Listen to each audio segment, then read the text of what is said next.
আসসালামু আলাইকুম। সবাইকে স্বাগত জানিয়ে শুরু করছি আমার ইউটিউব চ্যানেল লিজা ড্রিমসের আরও একটি নতুন পর্ব। আজকের পর্বে আপনাদের সাথে একটা স্পেশাল রেসিপি শেয়ার করব। আজকের রেসিপি হচ্ছে গরুর মাংস। গরুর মাংস তো আমরা প্রত্যেকেই রান্না করি, কিন্তু গরুর মাংসটাকে স্পেশাল বলার কারণ হচ্ছে আজকে আমি গরুর মাংসটা রান্না করব মাটির চুলায়।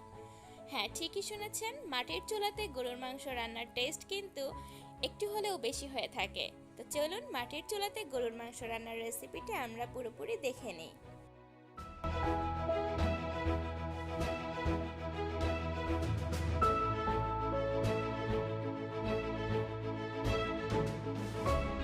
গরুর মাংস রান্না করার জন্য প্রথমেই আমি এখানে 2 কেজি পরিমাণে গরুর মাংস নিয়েছি এবং মাংসগুলোকে খুব সুন্দর করে পরিষ্কার করে ধুয়ে পানি ঝরিয়ে নিয়েছি। মাংসগুলো আমি এখন যে পাতিলে রান্না করব সেই পাতিলের মধ্যে নিয়ে নিচ্ছি। একে একে সবগুলো মাংস পাতিলের মধ্যে দিয়ে দিলাম।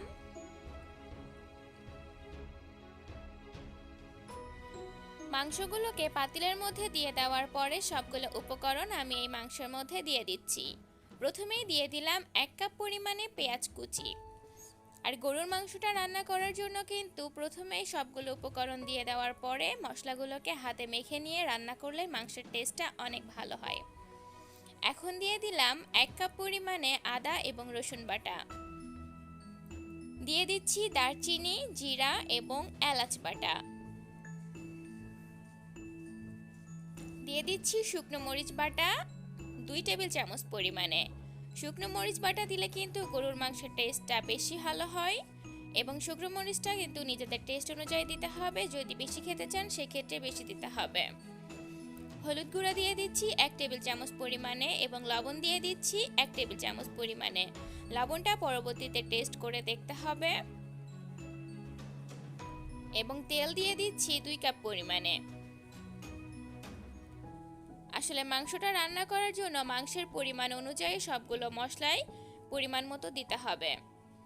এবং তেজপাতা, দারচিনি ও এলাচ দিয়ে দিচ্ছি অল্প একটু। ব্যাস, সবগুলো উপকরণ দিয়ে দেওয়া হয়ে গিয়েছে। এখন এই সবগুলো উপকরণ খুব সুন্দর করে হাত দিয়ে মেখে নিতে হবে। শুধুমাত্র এই গরুর মাংসটাই কিন্তু এইভাবে হাতে মেখে রান্না করলে খেতে বেশি টেস্ট হয়। এই জন্য চেষ্টা করবেন গরুর মাংসটা রান্না করার সময় মশলাগুলোকে কষিয়ে নিয়ে রান্না না করে এইভাবে হাতে মেখে রান্না করতে। অবশ্য কষিয়ে নিয়ে রান্না করলেও যে গরুর মাংসটা খেতে ভালো হয় না আমি তা বলবো না, কিন্তু হাতে মেখে রান্না করলে টেস্টটা বেশি হয়। সবগুলো উপকরণ এখন মাংসের সাথে দিয়ে দেওয়ার পরে হাতে মেখে নেওয়াটা হয়ে গিয়েছে এবং হাতে মাখানোর পরে কিন্তু কালারটা অনেক ভালো হয়েছে। এখন আমি হাত ধুয়ে সামান্য একটু পানি দিয়ে দিচ্ছি।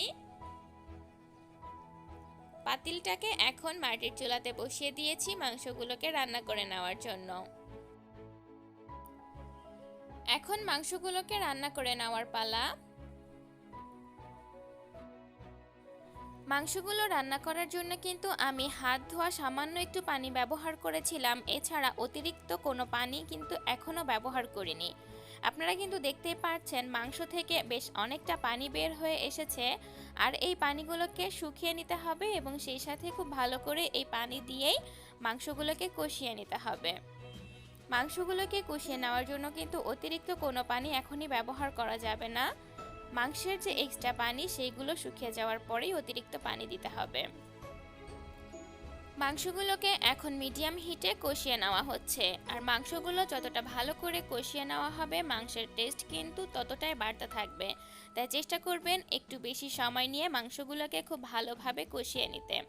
এখন দিয়ে দিলাম সামান্য একটু মশলা ধোয়া বাটির যে পানিটা ছিল সেই পানিটা এবং মাংসগুলোকে কষিয়ে নেওয়ার পরে দিয়ে দিচ্ছি রান্না করার জন্য প্রয়োজন অনুযায়ী পানি। পানি দিয়ে দেওয়ার পরে মাংসগুলোকে একটু নাড়াচাড়া করে দিচ্ছি। বেশ পাতিলটা ভরেই অনেকটা পানি দিয়ে দেওয়া হয়েছে এবং এই পানিতেই কিন্তু মাংসগুলো পুরোপুরি সিদ্ধ হয়ে যাবে এবং রান্নাটাও কমপ্লিট হয়ে যাবে। আস্তে আস্তে মাংসগুলোতে বলক আসতে শুরু করেছে। মাটির চুলাতে গরুর মাংস রান্না করতে কিন্তু খুব বেশি সময় লাগে না। এখন মিডিয়াম হিটে এই মাংসগুলোকে রান্না করে নিতে হবে পুরোপুরি সিদ্ধ হয়ে যাওয়া পর্যন্ত। এই অবস্থাতে চাইলেই কিন্তু মাংসের এই পাতিলটাকে ঢেকে দেওয়া যেতে পারে, এতে করে মাংসগুলো খুব তাড়াতাড়ি সিদ্ধ হয়ে যাবে। এখন এই মাংসগুলোকে রান্না করে নিচ্ছি এবং ফিরে আসছি রান্নাটা হয়ে যাওয়ার পরে। মাংসগুলো কিন্তু এখন রান্নাটা পুরোপুরি কমপ্লিট হয়ে গিয়েছে এবং মাংসগুলো সিদ্ধ হতে প্রায় আধা ঘন্টা থেকে 40 মিনিট মতো সময় লেগেছে। মাংসটা রান্না হয়ে যাওয়ার পরে কিন্তু কালারটা অনেক ভালো এসেছে। এখন আমি এই মাংসগুলোকে পরিবেশন করে নিচ্ছি। গরুর মাংসটা রান্না করা হয়ে যাওয়ার পরে একটা বাটিতে আমি মাংসগুলোকে পরিবেশন করে নিয়েছি এবং এই গরুর মাংস রান্নার রেসিপিটা কিন্তু খুবই সহজভাবে আপনাদের সাথে শেয়ার করার চেষ্টা করেছি। আশা করছি আপনাদের কাছে ভালো লেগেছে। আর ভিডিওটি যদি আপনাদের কাছে ভালো লেগে থাকে তাহলে আমার ইউটিউব চ্যানেল লিজা ড্রিমসটাকে সাবস্ক্রাইব করবেন এবং একই সাথে লিজা ড্রিমস নামের আমার যে ফেসবুক পেজটি রয়েছে সেখানেও লাইক এবং ফলো করবেন। তো আজকের ভিডিওটি এখানেই শেষ করছি, বিদায় নিচ্ছি এবং বিদায় নেওয়ার আগে আপনাদেরকে বলে যাচ্ছি সবাই আমার জন্য অনেক অনেক দোয়া করবেন এবং আপনারাও অনেক ভালো থাকবেন।